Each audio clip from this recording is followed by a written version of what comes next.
Les damos la gran bienvenida al año 1907, particularmente al campeonato mundial de aquel año que, bueno, su primera ronda comenzó el 26 de enero de dicho año. Bueno, piezas blancas para Frank Marshall, piezas negras, evidentemente, para el doctor Emanuel Lasker. Vamos a comenzar con esta partida, bastante interesante, bastante instructiva, que nos va a enseñar de dónde viene el poder. Muy bien, excelente. Entonces esta partida empezó con E4, E5, caballo F3, caballo C6 y alfil B5. Esto es lo que se le conoce típicamente como una apertura española, como una Ruy López, la de toda la vida. Hoy en día, año 2022, lo que más se suele jugar es A6, que se le conoce con la defensa Murphy. Si nosotros le preguntamos a nuestros abuelitos, a nuestras abuelitas o a alguien ya mayor qué se jugaba en aquella época tras alfil B5, seguramente nos va a responder que D6, la defensa Steinitz antigua.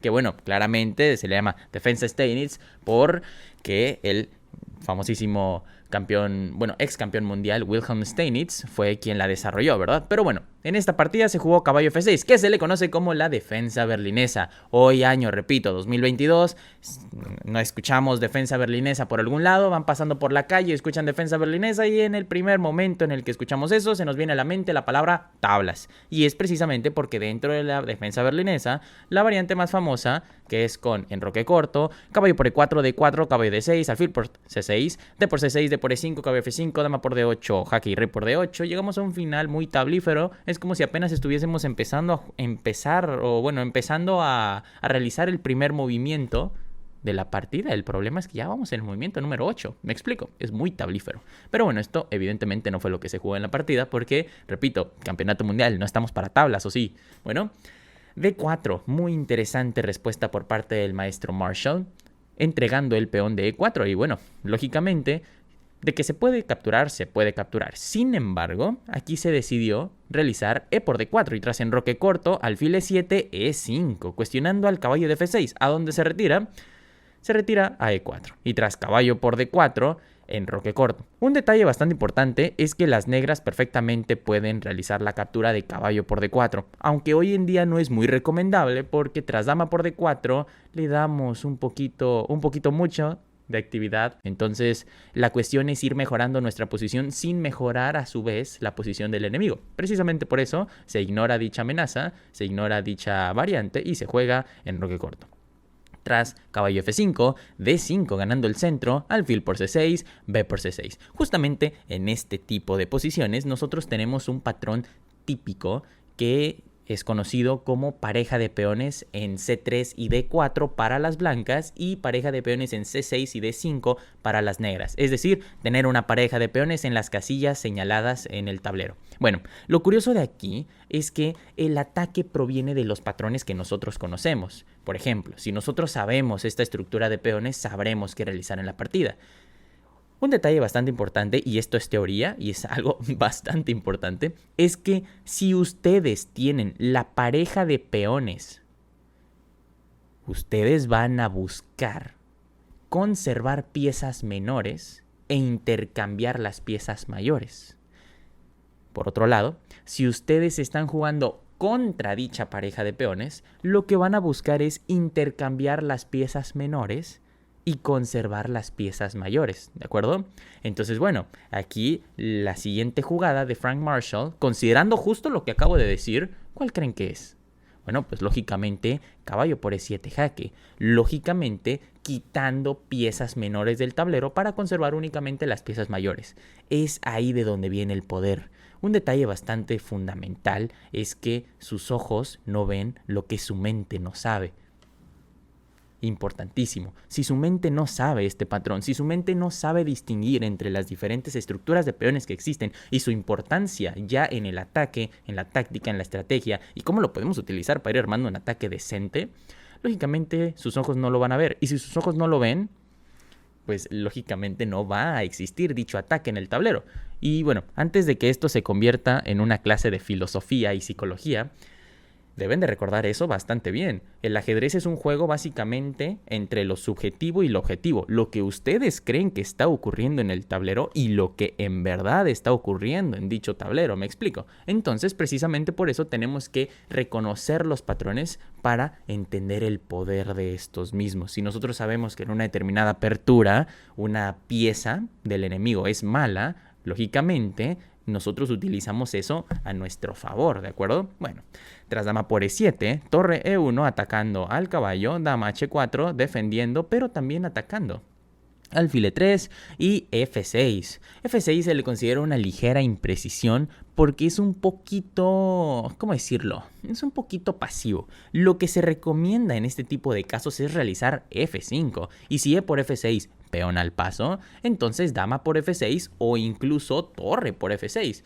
Teniendo ideas de amenazar sobre la columna F o pasar la torre H6 y atacar sobre la columna H. Mayor dinamismo todavía, ¿de acuerdo? Pero bueno, en la partida se jugó este F6 y, bueno, ¿qué responde Marshall? F3, muy curioso. Tras F por E5, F por E4. Si se dan cuenta, aquí Frank Marshall casi que decidió entregar al caballo. ¿Pero por qué motivo? Bueno, este se va a terminar recuperando tras D4.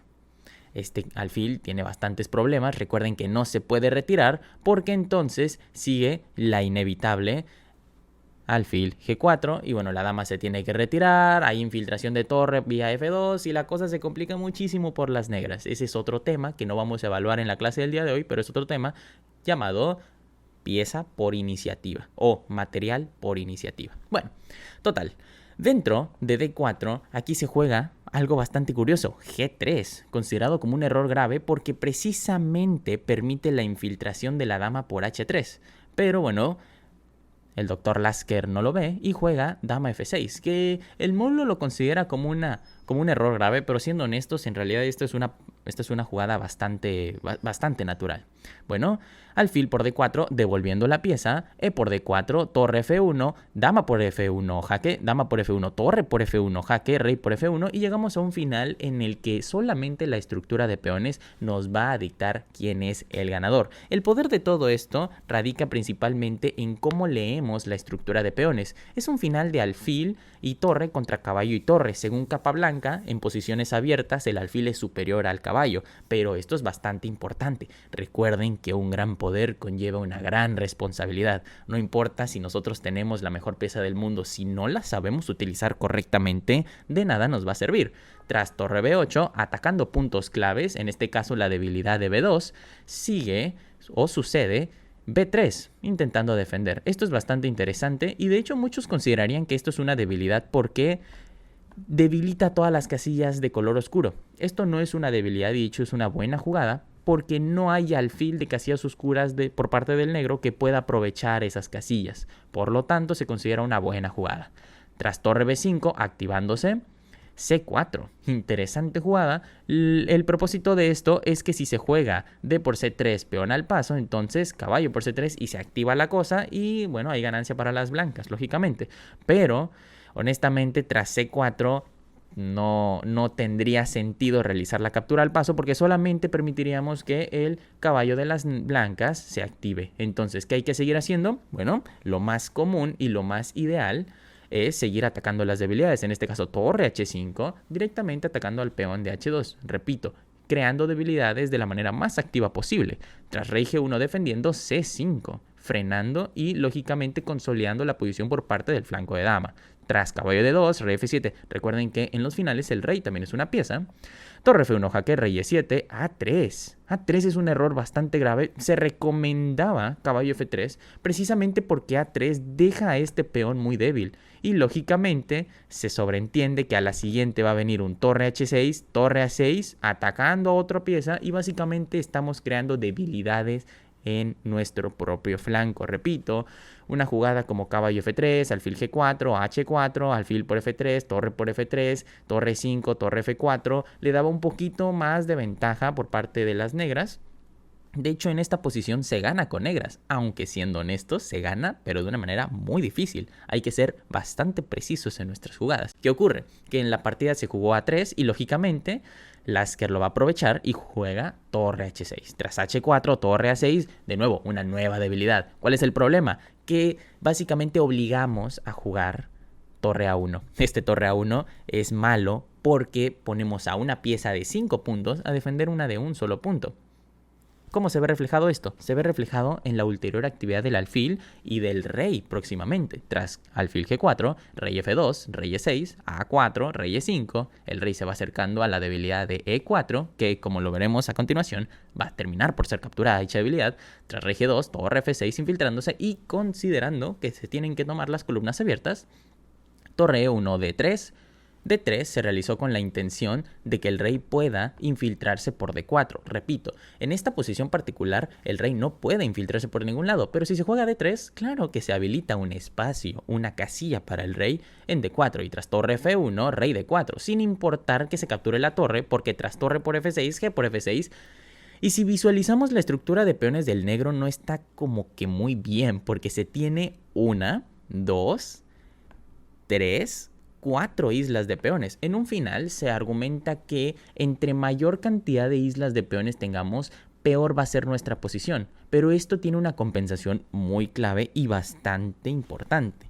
Y esa compensación es precisamente el peón de D3, que está a 2 casillas de coronar. Lógicamente una compensación más que suficiente. Tras rey F2, C6, consolidando la posición, A5, A6, repito, de nuevo, consolidando la posición y olvidándose del flanco de dama, únicamente para centrarse en su peón de D3. Tras caballo B1, rey por E4.